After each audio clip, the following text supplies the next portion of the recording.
way to Doel, which is a ghost town full of abandoned empty buildings, full of freaky street art, lying next to a nuclear power station. So I've heard quite some scary stuff about the place. I hope, well, we'll see whether this was a good idea to go there or not. And traffic is quite dense, as you can see, so I hope I can make it early enough before sunset, and once I'm there, not be eaten by any freaky, scary monsters. Doel is a 400-year-old village that will soon no longer exist. The village is home to Belgium's first commercial nuclear power station that has a long history of malfunctions and accidents. Ruptures in the reactor pressure vessels were repeatedly detected, so that the authorities often forced the operators to power whole reactors down. In fact, just a few days after I went there in April of 2018, the cooling water circuit of reactor 1 started leaking and was shut down immediately. It remained so until October. However, as it turns out, the village is threatened by something much larger than just a malfunctioning nuclear power station.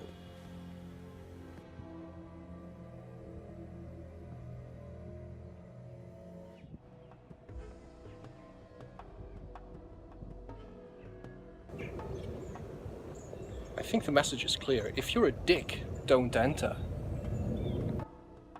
On several occasions since the 1970s, the local government tried to force the villagers out and demolish the houses in order to make way for the growing port of Antwerp, which is Europe's second largest after Rotterdam. In the late 90s, the villagers were confronted with basically two options. Their first option was to take cash premiums and sell their properties. The second was the threat of their homes being taken away if they stayed. Most of them sold, but a few stayed. Those staying have repeatedly won legal disputes against the local government, also thanks to the EU's environmental laws protecting one of Europe's largest swallow colony that is living here in Doel.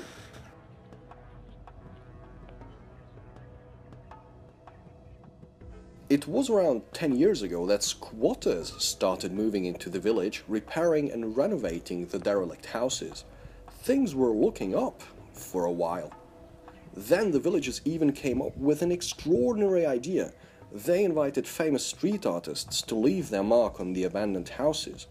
The plan was to turn Doel into an open-air street art museum, thus saving it from being demolished. At the beginning it seemed like a brilliant idea. But then, with the artists came tourists and people vandalizing the village or having illegal parties, despite the protest of the villagers. So it would be understandable if those people who live here in this village had a small problem with me entering here, but I am totally keeping within the boundaries of the law. There was no sign which was prohibiting entry. There was just a sign that said respect the inhabitants of this place, which I'm of course absolutely down with.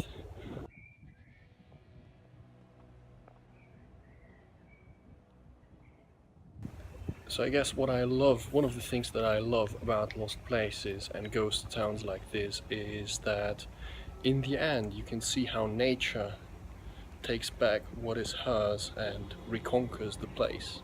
And to me that is beautiful.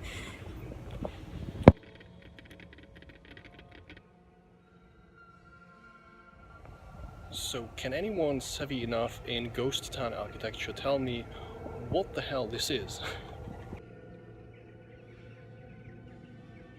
Here I'm wondering whether this is a swing for children or if it is a gallows for people to be executed, because it looks like a mixture of both. Maybe it is. At present, the police often patrols the village in order to minimize damage to it. I have to confess that during my travels through Flanders, which is the northern part of Belgium, I had many really unpleasant experiences with the Flemish police. So, understandably, I was very much hoping not to meet them there. I mean, I was very sure that they wouldn't cause me any real problems, but they would make me lose time that I simply did not have as sunset was approaching.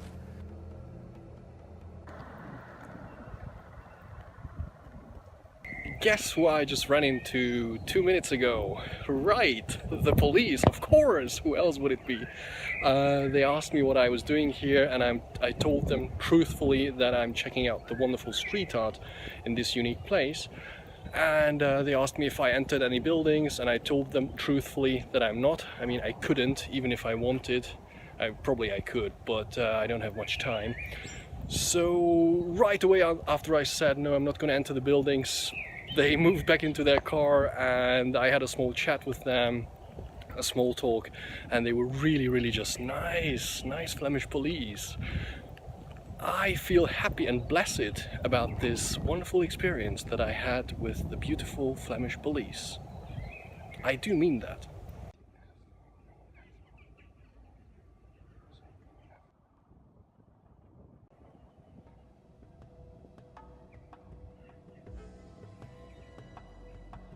The cemetery and the church look intact, which to me is a testimony of the fact that those few families who have decided to stay here after all keep having a normal life, right? And death. Surprisingly, I haven't run into any nosy neighbors having a problem with my presence. I mean, I've seen a few cars and motorcycles going up and down, probably inhabitants patrolling the place.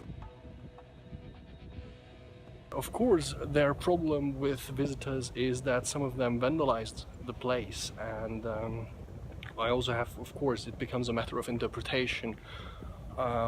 What is destructive vandalism and what is embellishing art?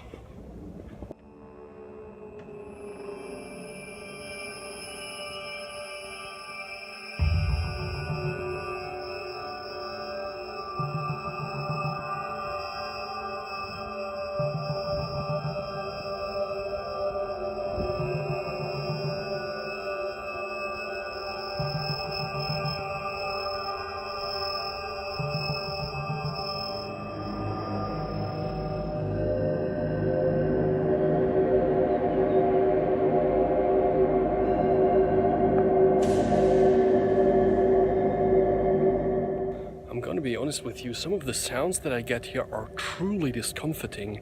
I'm okay with the cracking and rattling of the buildings. I mean, it's an old place, but I was shooting over there at this corner, and I got a sound that I cannot properly identify, and it frightened me so much that I was really startled a lot. It sent me a shiver down my back that lasted for 10 seconds. I can still actually feel the shiver in the back of my head. I hope it was a cat or something, but it sounded very eerie. So one thing that the policeman said before was that strange things happen here at night, and I'm not sure if he was saying that to make a joke, or if he was keeping the myth alive, or if it was strategic intimidation. In any case, I'm not gonna find out, I'm gonna FO.